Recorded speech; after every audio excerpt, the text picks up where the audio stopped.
To get started with making a web page, you need to create a new folder and you need to name it what your project is. It's typically better to not have any spaces after any of the words. Please keep them together. And you should have a folder ready to go. Next, you're going to use the Notepad. Notepad is used to create basic HTML coding. And what we want to tell the computer is that we're going to be using HTML. So you're going to type HTML with the closed bracket. And you're going to do that again as such. Pretty straightforward. And we're going to save the file and be sure not to save it as a text file, but instead save it as a .html. So you're going to go to your folder that you saved it in, and you're going to name it your name, and then the word index.html. This naming structure is important for what we're about to do. Now that you've named it index.html with your name on it, we can go to our file location and we can right click on it, choose open with, and choose Chrome.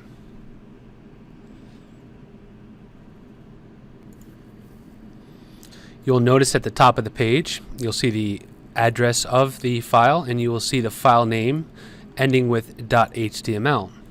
Notice the folder. The folder is also included there. The folder I had above it, I didn't have any spaces.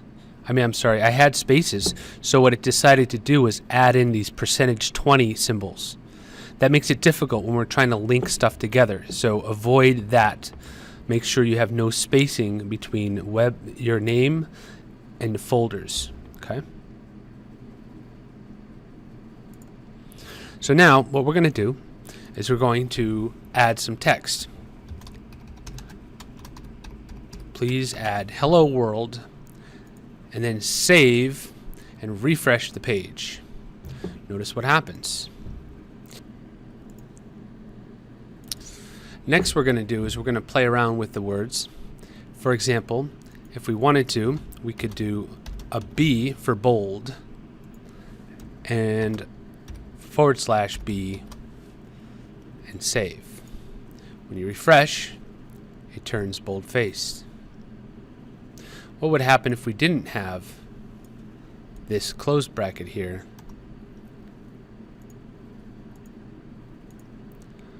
Nothing changed. However, if we wanted to have this be bold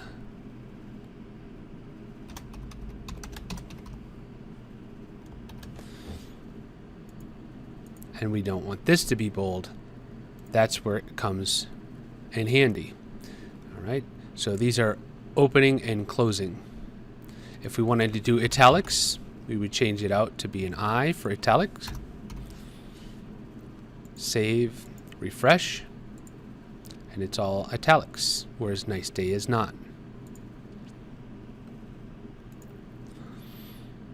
We can change the font size by using the headings tags, which is the H.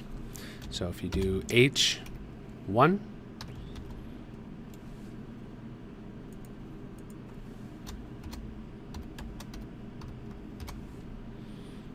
save, refresh, you get larger text.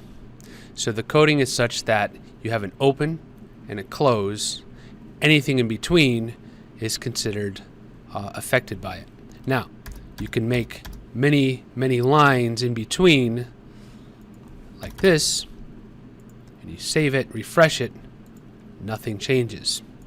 In order for text to go down another level, for example, if we wanted to push nice day further down, you would do what's called a break, which is BR.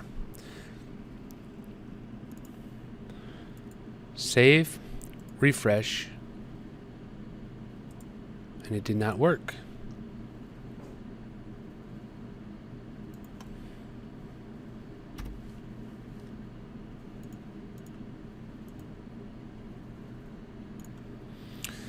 It needs to be a /, and you can do as many as you need. So if you wanted to do many returns, you have to do many, and you do refresh and it moves down. So that's how the BR works. If I remove him, save it, it comes back up to the top.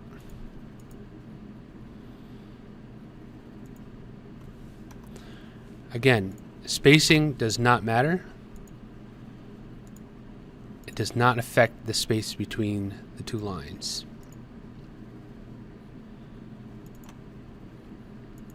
Conventions tell us that we should have routine rules to help us all work together when we do our coding. In other words, if you keep this all together, it's very clear that this is going to be affected. You can also bring them on top, and then you can add more information as much as you need.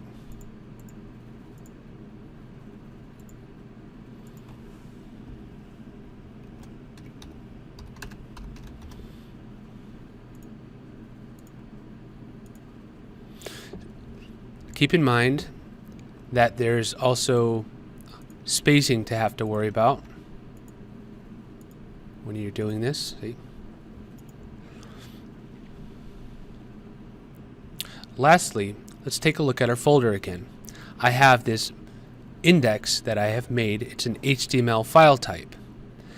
If I close out my window and I close out my program and I want to work on it again, I could double click on it and work on it. However, depending on the computer, it may open the website instead. So you have to choose if you want to open it with Chrome to look at it,